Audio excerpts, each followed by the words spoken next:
Tuhan. Sebab perbuatan-Mu besar dan ajaib buat setiap kami. Kami bersyukur Tuhan, kami bersyukur buat setiap kebaikan Tuhan dalam hidup kami. Pagi hari ini Bapa, kami mau bersama-sama datang dengan seluruh keluarga kami. Kami mau masuk dalam hadirat Tuhan. Biar kiranya Engkau Allah hadir di tengah-tengah kami dan melawat setiap umat-Mu Tuhan. Terima kasih Bapa, beracaralah pagi hari ini. Di dalam nama Tuhan Yesus Kristus kami siap untuk memuji Tuhan. Haleluya, amin. Mari kita sama-sama bangkit berdiri, kita mau naikkan pujian kita kepada Tuhan. Tiba saatnya.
Kekuatan, hormat dan kekuatan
berikan tepuk tangan buat Tuhan. Haleluya.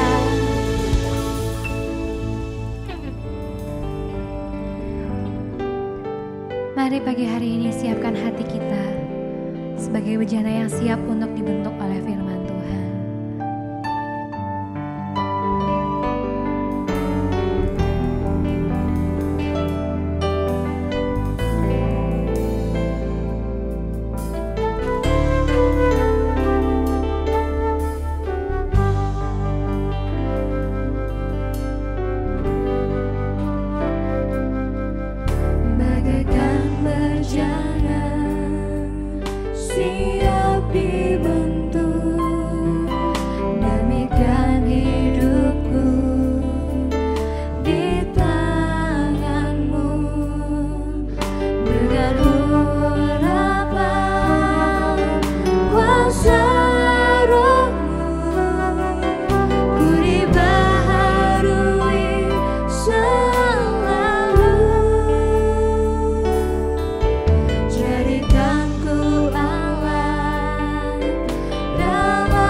bentuk sebagai bejana, dan kami telah siap untuk ditaburi oleh kebenaran firman Tuhan.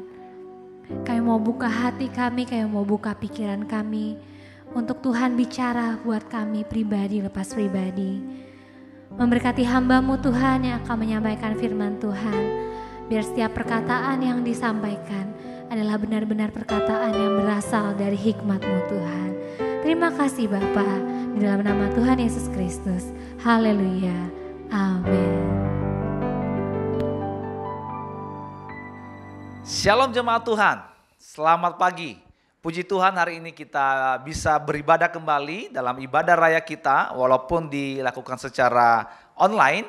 Tapi saya berdoa kita semua penuh dengan sukacita dan damai sejahtera Allah memenuhi hati dan pikiran kita semua. Bapak Ibu Saudara dikasihi Tuhan, hari ini saya akan menyampaikan firman Tuhan ya dengan judul Harap Tenang Sedang Ujian. Ya, harap tenang sedang ujian. Mari kita baca Alkitab kita dalam Kejadian pasal 37 ayatnya yang ke-23 sampai ayat yang ke-24. Jadi hari ini kita akan mempelajari kisah tentang Yusuf. Jadi secara khusus mulai Kejadian pasal 37 sampai Kejadian pasal 50. Cukup panjang. Dan saya akan bacakan ayat 23 saja, pasal 37 ini sampai 24. Demikian firman Tuhan, saya bacakan buat kita semua. Baru saja Yusuf sampai kepada saudara-saudaranya, mereka pun menanggalkan jubah Yusuf, jubah maha indah yang dipakainya itu. Dan mereka membawa dia dan melemparkan dia ke dalam sumur. Sumur itu kosong, tidak berair. Nah, saudara dikasihi Tuhan, seperti yang saya katakan di awal tadi, bahwa tema kita hari ini adalah harap tenang sedang ujian. Di bulan-bulan ini saudara, bulan Maret dan bulan April ini, bagi anak-anak kita yang bersekolah, khususnya kelas 6, kelas 9 dan kelas 12, mereka sedang menghadapi ujian akhir atau sedang menghadapi ujian. Ya, baik itu ujian praktek, ujian simulasi, bahkan ujian nasional dan lain sebagainya saudara, sedang mereka menghadapi ujian. Mereka sedang menghadapi ujian. Walaupun dilakukan secara online. Nah, ada satu bagian saudara yang sering kita lihat ketika anak-anak kita menghadapi ujian, yaitu tulisan harap tenang sedang ujian. Satu slogan yang cukup lama kita tahu dan kita lihat di berbagai tempat ketika anak-anak kita menghadapi ujian. Tulisan yang sangat sederhana tetapi mengandung makna yang sangat dalam sekali, yaitu harap tenang sedang ujian. Kenapa Bapak Ibu Saudara ada tulisan tersebut? Karena ketika seseorang sedang ujian, menghadapi ujian, kondisinya tidak tenang, maka apa yang terjadi saudara? Semua apa yang telah dia pelajari itu bisa buyar. Kenapa? Karena kondisi yang tidak tenang. Nah, itulah sebabnya tulisan itu berkata harap tenang sedang ujian. Nah, Rick Warren berkata dalam bukunya The Purpose Driven Life atau kehidupan yang digerakkan oleh tujuan, berkata begini, bahwa kita harus memandang kehidupan itu sebagai ujian. Dia berkata begini, hidup ini adalah ujian. Artinya apa Bapak Ibu Saudara? Bahwa selama kita ada dalam hidup ini, kita akan menghadapi ujian-ujian. Nah, di dunia sekuler juga berkata bahwa hidup ini adalah sebuah pembelajaran. Ya, atau proses pembelajaran. Nah, kalau hidup ini adalah proses pembelajaran, tentu ada ujian juga. Ya, di dalam Alkitab kita melihat tokoh-tokoh menghadapi ujian ya yang luar biasa. Misalkan Abraham diuji mempersembahkan anaknya Ishak. Kemudian Adam diuji di Taman Eden dan kemudian dia gagal. Dan hari ini saudara dikasihi Tuhan, kita akan belajar dari satu tokoh yang luar biasa menurut saya, di mana sepanjang hidupnya dia mengalami ujian. Ya, dia mengalami ujian. Siapakah dia? Yaitu Yusuf. Ujian-ujian apa sajakah yang dia alami dan apa rahasianya dia bisa melewati ujian tersebut? Mari kita lihat yang pertama Bapak Ibu Saudara. Ujian yang dihadapi Yusuf adalah yang pertama, ujian kemalangan atau ujian penderitaan. Seperti yang kita baca tadi ya saudara, di pasal 37 ayat 23, bahwa saudara-saudaranya menangkapnya, menanggalkan jubahnya, dan memasukkan dia atau melemparkan dia ke dalam sumur. Kita tahu bahwa Yusuf ini adalah seorang anak yang paling disayang oleh Yakub. Ya, kalau kita melihat di Kejadian pasal 37 ayat 3 itu, di sana dikatakan Israel lebih mengasihi Yusuf dari semua anaknya yang lain. Sebab Yusuf itulah anaknya yang lahir pada masa tuanya, dan ia menyuruh membuat jubah yang maha indah baginya. Jadi kenapa Yusuf paling disayang? Karena Alkitab mencatat bahwa Yusuf ini lahir pada masa tuanya. Menurut saya bukan hanya lahir pada masa tuanya, tetapi Yusuf ini lahir dari istri yang dia cintai, yaitu Rahel. Ya, itulah sebabnya kemudian menyebabkan saudara-saudaranya iri kepada Yusuf, dan kita melihat ketika Yusuf datang ke tempat saudara-saudaranya di Dotan, apa yang terjadi saudara? Dia mengalami penderitaan. Dia mengalami aniaya. Aniaya dari siapa? Aniaya dari saudara-saudaranya. Aniaya dari siapa? Aniaya orang terdekatnya, orang yang dia sayangi. Ini bukan persoalan yang gampang Bapak Ibu Saudara.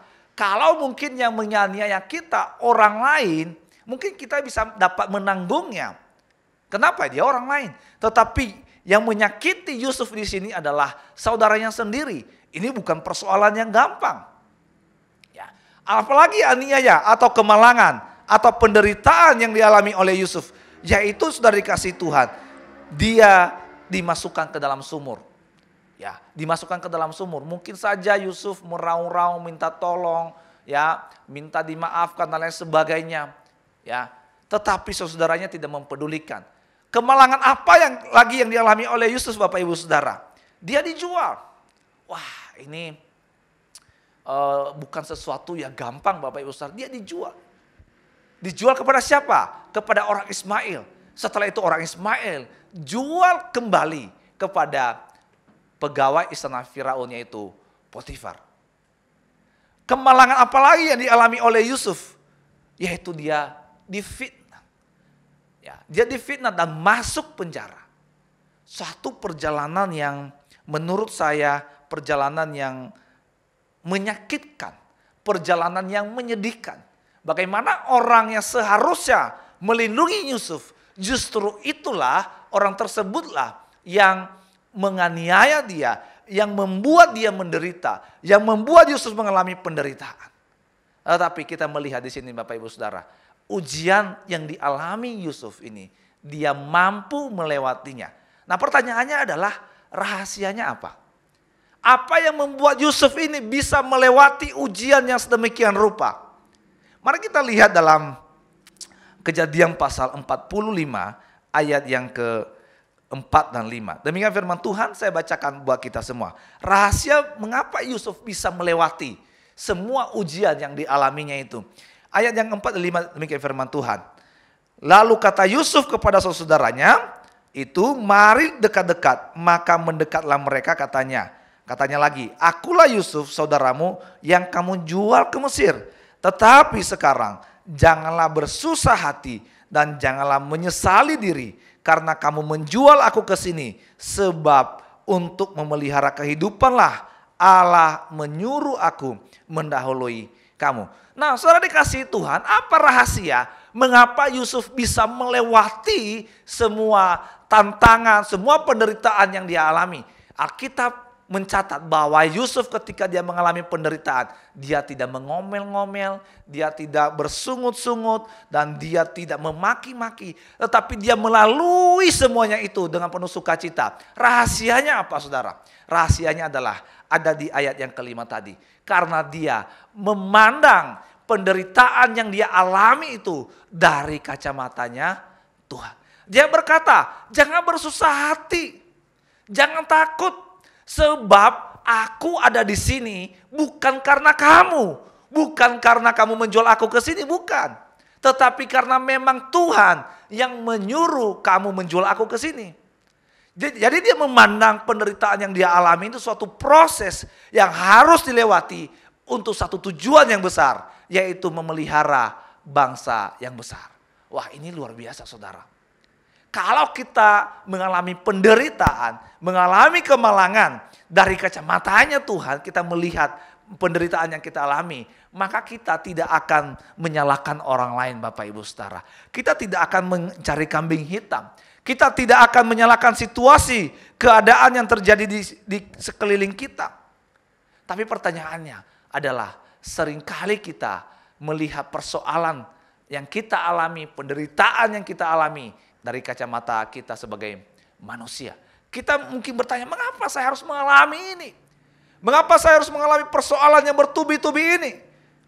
Apakah Tuhan ini tidak ada? Kalau Tuhan ada, di mana dia? Kok dia tidak membela saya? Tapi Yusuf, saudara, dia tidak melakukan itu. Dia memandang penderitaan yang dialami selama ini itu suatu cara Tuhan untuk memelihara bangsa yang besar. Biarlah sikap yang sama kita miliki juga, Bapak Ibu Saudara.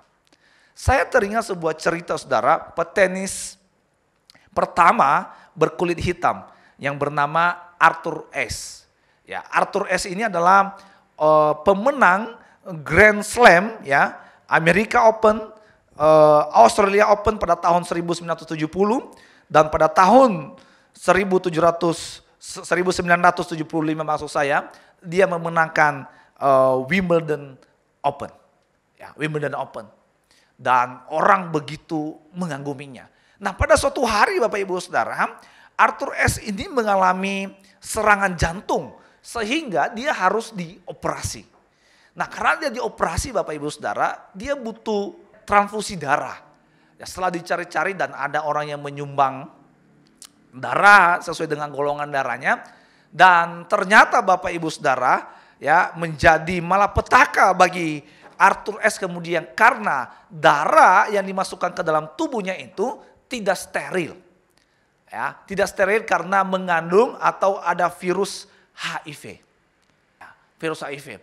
Nah, sejak saat itu Arthur Ashe ini tidak lagi bermain tenis sampai matinya. Tapi perhatikan baik-baik, Bapak Ibu Saudara. Walaupun dalam keadaan sakit yang dialaminya, Arthur Ashe ini selalu meneriakan, ya, meneriak persamaan golongan ras di Amerika Serikat. Bagaimana orang yang berkulit hitam dan berkulit putih itu harus diperlakukan sama.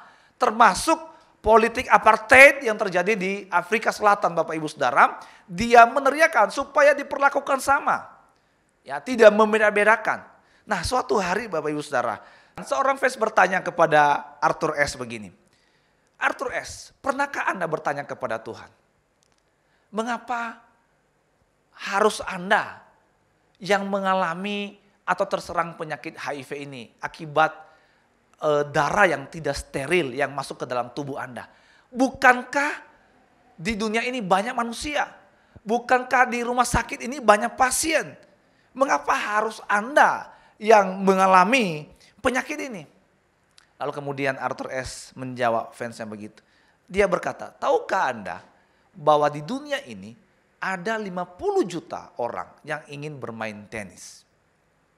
Dan dari 50 juta itu hanya 5 juta orang yang benar-benar belajar tenis. Dan dari 5 juta orang itu hanya 500 orang yang menjadi pemain tenis profesional. Dan dari 500.000 orang pemain tenis profesional itu hanya 50.000 orang yang bisa bermain di arena pertandingan internasional. Dan dari 50.000 itu hanya 5.000 orang yang mencapai turnamen Grand Slam. Dan hanya 50 orang yang masuk ke Wimbledon. Dan hanya 4 orang yang masuk semifinal. Dan hanya 2 orang yang masuk ke final. Dan salah satunya saya. Dan saya keluar sebagai pemenang. Dan ketika saya menang, saya jujur, saya tidak pernah bertanya kepada Tuhan, why me Lord? Mengapa harus saya yang menang? Akhirnya Bapak Ibu Saudara, Arthur Ashe ini pun meninggal dan dia tidak pernah sembuh. Nah, harusnya juga demikian Bapak Ibu Saudara, ketika kita mengalami penderitaan dalam hidup kita, jangan lagi kita bertanya, mengapa harus saya mengalami penderitaan ini? Tentunya penderitaan yang kita alami di sini, saudara, bukan karena penderitaan, karena ulah kita atau akibat dosa yang kita lakukan, tetapi karena penderitaan yang mungkin dilakukan orang lain terhadap kita, akibat kelalaian orang terhadap kita. Harusnya sikap yang sama juga kita miliki. Kita tidak lagi bertanya, mengapa saya harus mengalami penderitaan ini? Mari kita lihat penderitaan yang kita alami ini dari kacamatanya Tuhan. Saya percaya Roma 8 ayat 28 berkata bahwa Allah turut bekerja dalam segala sesuatu untuk mendatangkan kebaikan bagi orang yang mengasihi Dia, yaitu orang yang terpanggil sesuai dengan rencananya semula. Saya percaya Bapak Ibu Saudara.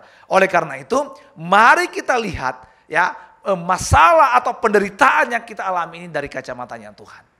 Itulah rahasia pertama. Mengapa Yusuf kemudian dia bisa melewati hari-hari yang pahit yang dia alaminya dalam hidupnya ini. Karena apa? Karena dia memandang persoalannya itu dari kacamatanya Tuhan. Yang kedua Bapak Ibu Saudara, ujian apa yang dialami oleh Yusuf? Yaitu ujian sebagai hamba. Kita tahu tadi bahwa setelah saudaranya menjual Yusuf kepada orang Ismail, kemudian Yusuf dijual lagi kembali kepada pegawai istana Firaun, yaitu Potifar. Dan di sana Bapak Ibu Saudara, Yusuf menjadi budak. Menjadi seorang hamba. Ini bukan persoalan yang gampang Saudara. Tetapi kita melihat di sini, ketika Yusuf menjadi seorang hamba, maka dia bertanggung jawab sepenuhnya apa yang menjadi tugasnya. Ya, kita tahu bahwa tugas seorang hamba itu adalah bekerja kepada tuannya. Dan hamba itu tidak punya hak atas dirinya, Saudara. Ya, tidak punya hak atas dirinya. Tapi lagi-lagi kita melihat Yusuf bisa melewati semuanya ini.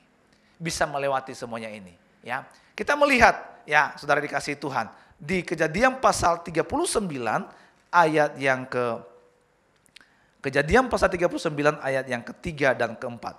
Saya bacakan buat kita semua. Setelah dilihat oleh tuannya bahwa Yusuf disertai Tuhan dan bahwa Tuhan membuat berhasil segala sesuatu yang dikerjakannya, maka Yusuf mendapat kasih tuannya dan ia boleh melayani dia. Kepada Yusuf diberikannya kuasa atas rumahnya dan segala miliknya diserahkannya kepada kekuasaan Yusuf. Ujian sebagai hamba. Jadi jabatan hamba itu adalah jabatan yang paling rendah, Saudara. Ya, yang paling rendah. Tidak punya harga diri. Tetapi ketika Yusuf ada di posisi itu Bapak Ibu Saudara, dia mengerjakan tugasnya dengan sebaik-baiknya. Dia bertanggung jawab.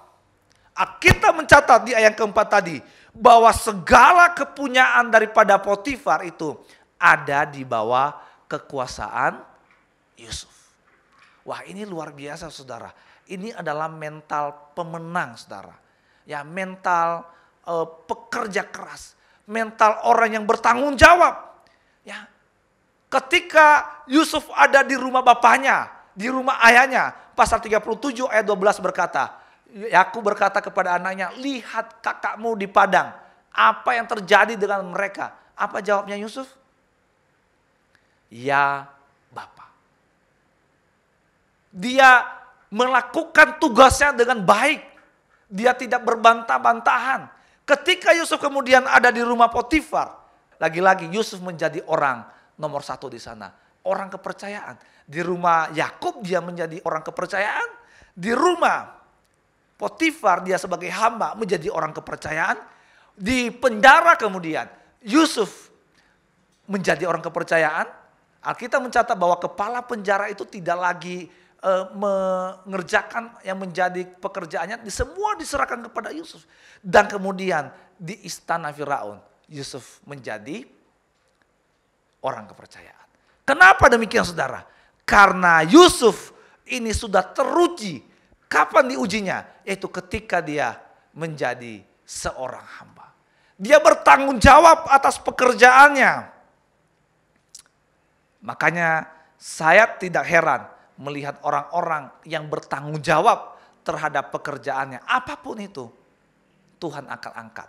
Karena firman Tuhan berkata bahwa orang-orang yang setia dalam perkara-perkara yang kecil, Tuhan akan memberikan perkara-perkara yang besar. Dan kita melihat Yusuf ketika dia di posisi hamba, di posisi yang paling rendah, dia melakukan tugasnya dengan baik. Dan pada akhirnya saudara kita melihat Yusuf ini menjadi orang nomor 2 di Mesir. Ada di istana Firaun. Nah, bagaimana dengan kita Bapak Ibu Saudara? Kita semua ini rata-rata di gereja kita ini karyawan ya.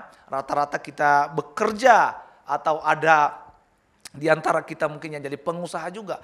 Apakah kita melakukan tugas dan tanggung jawab kita dengan bertanggung jawab? Dan saya percaya kalau kita melakukan tugas dan tanggung jawab kita dengan baik, Tuhan akan mempercayakan kita perkara-perkara yang lebih besar. Nah, Bapak Ibu Saudara dikasih Tuhan, saya teringat sebuah kisah ya, kisah Mr. Benz. Suatu hari dia mengalami gangguan di rumahnya di mana keran airnya itu bocor. Dan akhirnya dia menelpon temannya dan dia berkata, ada nggak orang yang bisa memperbaiki keran air saya karena keran air saya ini selalu bocor. Akhirnya dia merekomendasikan orang tersebut. Lalu kemudian saudara kasih Tuhan dia menelpon dan orang ini menjawab, maaf Pak, hari ini saya tidak bisa karena saya masih bekerja di tempat yang lain. Nah, kemudian setelah mereka berbicara akhirnya mereka menyepakati bahwa tukang ledeng ini baru bisa ke rumah Mr. Benz ini 2 hari kemudian. Nah, setelah 2 hari orang tukang ledeng ini menelpon Mr. Benz dan akhirnya dia ke rumah. Nah, saudara dikasih Tuhan, setelah diperbaiki dan akhirnya berhasil dan tukang ledeng ini pulang ke rumah dan semua berjalan dengan baik, ya. Dan tidak lama kemudian saudara, setelah 2 minggu, tukang ledeng tadi menelpon Mr. Benz dan dia berkata, Tuhan, saya yang kemarin memperbaiki keran air di rumah Bapak. Saya bertanya, apakah keran air di rumah Bapak sudah tidak ada masalah lagi? Apakah masih ada masalah? Kalau memang masih ada masalah, saya akan ke sana untuk memperbaiki kembali. Mendengar itu saudara dikasihi Tuhan, Mr. Benz ini yang pemilik otomotif Mercedes-Benz, Bapak Ibu Saudara, Mercedes ya, pemilik otomotif Mercedes sangat terkesan dengan apa? Dengan sikap dari tukang ledeng ini. Dia sangat terkesan karena selama ini tidak pernah ada orang yang pekerjaannya seperti itu setelah 2 minggu ditanyakan apakah masih pekerjaannya itu hasil kerjaannya memperbaiki keran air itu masih bagus atau tidak. Tidak pernah saudara. Akhirnya setelah beberapa minggu kemudian pemilik otomotif terbesar ini Mr. Benz ini ya, dia menelepon orang ini. Dan orang ini tadi tukang ledeng ini sangat kaget. Kenapa? Karena Mr. Benz merekrutnya menjadi karyawan. Ya mungkin si tukang ledeng ini berpikir bahwa saya direkrut mungkin untuk memperbaiki pipa-pipa yang bocor di perusahaannya dia. Dan ternyata saudara, pekerjaannya apa saudara? Yaitu menelpon orang-orang yang datang ke showroomnya, menanyakan kembali apakah ada masalah kendaraannya yang diservis di sini, apakah sudah beres semua, dan itu pekerjaannya saudara. Dan akhirnya Bapak Ibu Saudara, tukang ledeng ini akhirnya menjadi general manager di perusahaan Benz tersebut, perusahaan Mercedes tersebut. Wah, ini luar biasa saudara. Apa yang kita dapat ambil di sini saudara? Pekerjaan tukang ledeng itu mungkin kita anggap biasa. Tetapi ketika dia melakukan dengan penuh tanggung jawab, Bapak Ibu Saudara, maka berkat Allah mengalir di sana. Tuhan mengangkat orang ini. Nah, orang ini akhirnya bernama Christopher G.R. Ya, Christopher G.R. Dan ini kisahnya sangat booming sekali. Mungkin Bapak Ibu Saudara bisa searching nanti di internet. Kisah daripada Christopher G.R. ini. Dia menjadi general manager di perusahaan otomotif salah satu terbesar di dunia, yaitu Mercedes. Kenapa? Karena dimulai dari tanggung jawab. Dimulai dari pekerjaan yang kecil. Dia setia. Dia melayani dengan sepenuh hati. Itulah sebabnya Rasul Paulus berkata dalam Kolose 3 ayat 23. apapun juga yang kamu perbuat, perbuatlah dengan segenap hatimu seperti untuk Tuhan dan bukan untuk manusia. Nah, harusnya kita demikian Bapak Ibu Saudara. Kita melakukan segala sesuatu yang Tuhan percayakan kepada kita seperti untuk Tuhan. Kita memandang Tuhan. Kita melakukan seolah-olah apa yang kita lakukan ini untuk Tuhan, bukan untuk manusia. Dan lagi-lagi, sekali lagi, Yusuf lulus untuk ini. Kenapa saudara? Karena dia bertanggung jawab. Dia melewati ujian ini. Yang ketiga Bapak Ibu Saudara, ujian apa yang dialami oleh Yusuf? Yaitu ujian seks. Ini kita dapat melihat dalam Kejadian pasal 39 ayat 6b sampai ayat yang ke-12. Tapi saya akan bacakan ayat 6b sampai 8 kemudian ayat yang ke-12 ya. Adapun Yusuf itu manis sikapnya dan elok parasnya. Selang beberapa waktu istri tuannya memandang Yusuf dengan berahi. Lalu katanya, marilah tidur dengan aku. Tetapi Yusuf menolak dan berkata kepada istri tuannya itu, dengan bantuanku, tuanku itu tidak lagi mengatur yang ada di rumah ini. Dan ia telah menyerahkan segala miliknya pada kekuasaanku. Nah ayat 10 saya akan baca buat kita. Walaupun dari hari ke hari perempuan itu memuju Yusuf, Yusuf tidak mendengarkan bujukannya itu untuk tidur di sisinya dan bersetubuh dengan dia. Ayat 12 berkata begini, lalu perempuan itu memegang baju Yusuf sambil berkata, marilah tidur dengan aku. Tetapi Yusuf meninggalkan bajunya di tangan perempuan itu dan lari keluar. Nah saudara kasih Tuhan, ujian yang ketiga yang dialami Yusuf. Dan Yusuf sukses melewati ini. Ujian apa itu? Yaitu ujian seks. Kita melihat di sini kita menjelaskan bahwa Yusuf itu adalah sikapnya baik, perilakunya baik. Bukan hanya perilakunya yang baik, tetapi juga ganteng, elok parasnya. Yang mungkin 11-12 dengan saya Bapak Ibu Saudara. Ya. Ganteng. Karena hal itu kemudian istri tuannya ini, Tante Potifar ini, ya, Tante Nyonya Potifar ini maksud saya, birahi sama Yusuf ini. Tapi kita lagi-lagi melihat, Yusuf bisa melewati itu saudara. Wah ini bukan ujian yang gampang. Di ayat yang ke-10 tadi berkata, bahwa walaupun dari hari ke hari, perempuan itu memujuk Yusuf, Yusuf tidak mendengarkan bujukannya untuk tidur di sisinya dan bersetubuh dengan dia. Jadi dari hari ke hari Bapak Ibu Saudara. Jadi godaannya itu bukan hanya sekali. Artinya apa? Berkali-kali. Wah hebat ini saudara. Hebat. Berkali-kali saudara. Nah pertanyaannya adalah mengapa Yusuf bisa begitu kuat. Bisa melewati ujian ini. Kenapa saya mengatakan demikian? Ada banyak tokoh Alkitab saudara dikasih Tuhan. Kalah atau gagal melewati ujian ini. Misalkan siapa? Simson gagal melewati ujian ini. Siapa lagi? Daud gagal melewati ujian ini. Siapa lagi? Salomo, apalagi Salomo. Gagal melewati ujian ini saudara dikasihi Tuhan. Tetapi kita melihat Yusuf, dia sukses melewati ujian seks ini. Rahasianya apa? Nah rahasianya adalah kita melihat di ayat yang ke-12 tadi saudara. Ya. Di ayat ke-11, ayat yang ke-12 berkata, tetapi Yusuf meninggalkan bajunya di tangan perempuan itu dan lari keluar. Rahasianya adalah Yusuf selalu menghindar ketika ada godaan. Jadi saya melihat di sini saudara, ketika ada godaan itu Yusuf tidak berdoa atau kemudian dia baca Alkitab, ya Tuhan tolong saya ada godaan ini, enggak. Tapi ketika ada godaan, seks yang dilakukan Yusuf apa? Dia lari Bapak Ibu Saudara. Artinya apa? Dia menghindar. Dengan adanya teknologi sekarang ini Bapak Ibu Saudara, kita ini punya punya potensi yang sangat besar untuk melihat hal-hal yang tidak benar Saudara. Tetapi pertanyaannya adalah ketika itu muncul di HP kita tiba-tiba, apakah kita kemudian menghindar atau sebaliknya? Atau kita kemudian mempelototinya lalu semakin lama semakin dekat dan akhirnya ketagihan. Yang tahu hanya kita dan Tuhan. Nah, saya mau katakan di sini, ujian seks ini adalah bukan ujian yang gampang. Nah, kita melihat tokoh-tokoh politik, tokoh-tokoh rohani sekalipun mengalami kegagalan di bidang ini. Oleh karena itu, bagaimana caranya bisa lulus dalam ujian ini? Ya, tidak ada cara lain. Menghindar. Jangan beri kesempatan kepada iblis.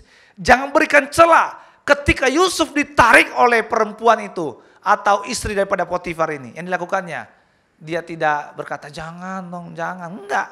Dia lari. Lari kemana? Keluar. Bukan lari ke dalam.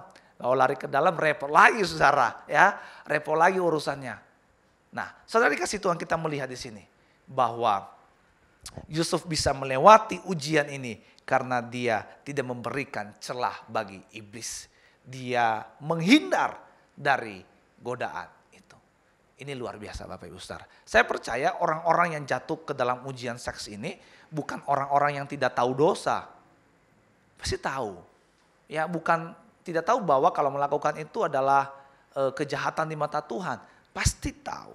Tetapi kenapa kemudian bisa jatuh? Menurut saya karena kemudian mereka memberikan celah, memberikan kesempatan. Dia tidak menghindar. Nah, yang kita lakukan adalah jangan berikan kesempatan sedikit pun, jangan berikan celah, lari saja. Ya, jangan kemudian ada wanita atau siapa penggoda kita berdoa. Ya, berdoa baik, ya itu wajib. Tetapi ketika ada hal yang seperti itu, ada orang yang mendekat di samping kita, jangan berdoa di situ. Pulang ke rumah, lari ke rumah, berdoa di sana. Kalau berdoa di situ, maka yang terjadi adalah kehendaknya, bukan kehendak Tuhan. Ya. Yang keempat Bapak Ibu Saudara, yang terakhir, ya, ujian yang dialami Yusuf. Ujian apakah itu? Yaitu ujian kemakmuran. Setelah Yusuf melewati banyak persoalan dalam hidupnya, setelah Yusuf melewati penderitaan yang cukup lama Bapak Ibu Saudara, melewati proses yang cukup pahit, akhirnya Yusuf menggapai mimpinya menjadi penguasa di Mesir. Menjadi orang nomor 2 di Mesir. Dan di posisi inilah banyak orang biasanya jatuh. Ketika dalam penderitaan, saudara, mungkin kita senantiasa berdoa kepada Tuhan karena sedang sulit.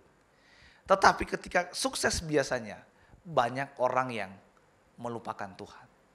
Tetapi lagi-lagi saudara dikasihi Tuhan, kita melihat di sini, ya, kita melihat Yusuf, ujian yang terakhir ini, ujian kemakmuran ini. Ketika dia ada di posisi paling tinggi, Yusuf sekali lagi teruji. Ketika saudara-saudaranya datang kepadanya. Kejadian 50 ayat 20 berkata, memang kamu mereka-rekakannya jahat terhadap aku.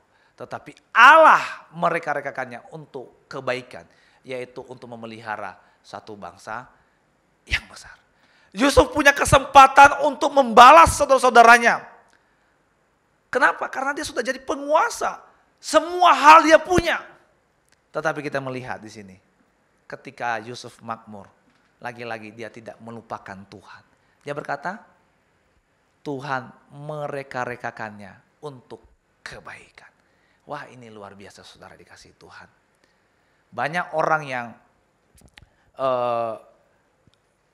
ketika ada di posisi ini, dia lupa daratan. Di dalam Alkitab apakah ada contohnya? Ada saudara, yaitu siapa? Yaitu Uzia. Alkitab mencatat dalam 2 Tawarikh 26 ayat 16 berkata, ketika ia menjadi kuat, Uzia menjadi tinggi hati. Saya berdoa kiranya sikap yang seperti yang dimiliki Yusuf ini kita miliki. Ketika kita ada di posisi di atas, kita kemudian tidak menjadi sombong. Kita tidak kemudian menjadi menjadi pongah dan lain sebagainya. Tetapi seperti Yusuf, dia tetap mengingat Tuhan. Walaupun dia tahu pada saat itu punya kesempatan untuk membalas saudara-saudaranya. Tetapi Yusuf tidak melakukan. Karena dia apa? Dia ingat Tuhan. Dia ingat Tuhan. Mari kita ingat Tuhan dalam hidup kita. Ya, mari kita ingat Tuhan dalam hidup kita. Mari kita ingat Dia dalam keadaan apapun kita, ketika kita sengsara, kita mengalami penderitaan, maupun ketika kita sukses. Mari kita ingat Tuhan. Sehingga kita bisa melewati ujian kemakmuran ini. Ya, ujian kemakmuran. Demikian firman Tuhan Bapak Ibu Saudara yang saya sampaikan buat kita pada pagi hari ini. Kiranya firman Tuhan ini boleh memberkati kita semua. Tuhan Yesus memberkati. Shalom. Puji Tuhan, hari ini kita semua diberkati oleh firman Tuhan. Dan biarlah firman yang kita dengar hari ini menguatkan kita semua dan kita semakin tumbuh dewasa di dalam Tuhan dan selalu menyenangkan hati Tuhan. Sebelum kita menerima doa berkat, mari kita berdoa. Terima kasih Tuhan, hari ini kami diberkati oleh ibadah kami dan juga firman yang kami dengar. Firman yang hebat, firman yang dahsyat, firman yang agung itu menguatkan kami, meneguhkan kami. Kami biarlah Tuhan bawa hati kami semakin mengasihi Tuhan lebih dari apapun dan siapapun. Dan biarlah setiap firman yang kami dengar itu Tuhan menguatkan dan meneguhkan kami. Bawa terus hati kami Tuhan, menjadi jemaat Tuhan, menjadi umat Tuhan yang selalu menyenangkan hati Tuhan, berkenan kepada Tuhan dan menjadi kesukaan Tuhan. Hari ini Tuhan kami mau berdoa untuk umat-Mu Tuhan, jemaat Tuhan yang sedang mengalami masalah dalam sakit penyakit mereka. Kiranya Tuhan menolong mereka, Tuhan mencurahkan kuasa kesembuhan-Mu, mengalir atas mereka, menyembuhkan mereka, memulihkan mereka dengan sempurna. Demikian juga dengan umat-Mu yang sedang mengalami masalah keuangan, masalah ekonomi, masalah pekerjaan. Kiranya Tuhan juga menolong mereka, memberikan jalan keluar buat mereka. Terima kasih Tuhan. Hari ini juga kami berdoa melepaskan berkat Allah untuk Sinode GSKI Tuhan. Biarlah berkat-berkat yang terbaik tercurah bagi Sinode kami GSKI Tuhan. Kami berdoa untuk Bapak Ketua Sinode Bapak Dr. Erastus Sabdono dan keluarga, Tuhan berkati. Semua jajarannya Tuhan berkati. Dan semua hamba-hamba Tuhan juga diberkati oleh Tuhan. Kami juga melepaskan berkat Allah untuk kota kami, kota Jakarta. Kami juga melepaskan berkat Allah untuk bangsa dan negara kami. Semua pemimpin-pemimpin kami, pemimpin bangsa kami. Bapak Presiden, Wakil Presiden, jajarannya, dan TNI Polri, Tuhan memberkati mereka. Di masa-masa sulit ini Tuhan, di masa-masa terjadi banyak bencana di mana-mana, Tuhan menolong para pemimpin bangsa kami. Biarlah Tuhan memberikan hikmat bagi mereka, untuk mereka dapat memutuskan segala sesuatu di dalam pimpinan-Mu ya Tuhan. Terima kasih Tuhan. Kalau ada umat-Mu atau warga negara yang sedang mengalami bencana saat ini, Tuhan tolong mereka. Tuhan memberikan penghiburan, Tuhan memberikan kekuatan, kesabaran buat mereka dalam menghadapi itu semua. Dan kami percaya masa-masa yang sulit ini Tuhan, sakit penyakit, COVID ini Tuhan, bencana ini Tuhan, kami percaya semuanya dapat dilewati dalam anugerah-Mu ya Tuhan. Terima kasih Bapa. Hari ini sungguh kami bersyukur kepada Tuhan. Jemaat Tuhan, sebelum kita menerima berkat Tuhan, mari arahkan hati kita kepada Tuhan. Arahkan pandangan kita hanya kepada Tuhan. Sebab Dia satu-satunya penolong, satu-satunya kekuatan, dan Dia adalah satu-satunya juru selamat di dalam hidup kita dan seluruh keluarga kita. Mari jemaat Tuhan, angkat tangan saudara dan terimalah berkat yang daripada Tuhan. Biarlah berkat damai sejahtera yang datang dari Allah Bapa kita, cinta kasih Tuhan Yesus Kristus, dan pengurapan dari Allah Roh Kudus menyertai, memimpin kita semua mulai saat ini sampai Tuhan Yesus datang kedua kalinya.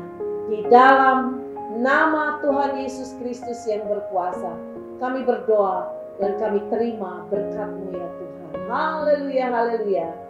Amin.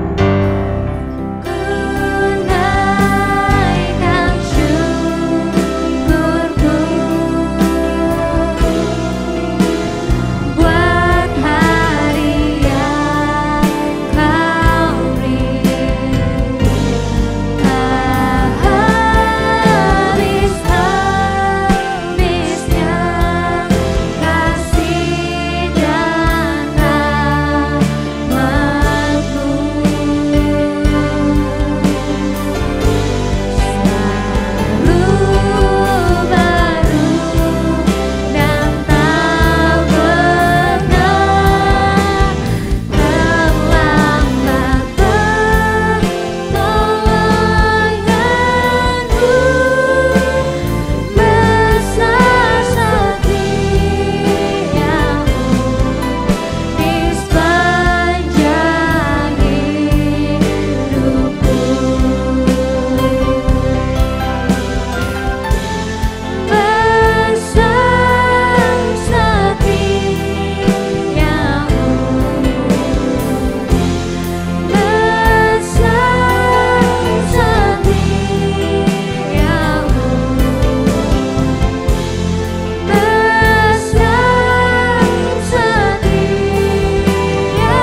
Ibadah kita pagi ini sudah selesai. Jemaat Tuhan dipersilahkan untuk bersaat teduh dan mengembalikan persembahan milik Tuhan. Selamat hari Minggu, Tuhan Yesus memberkati. Shalom.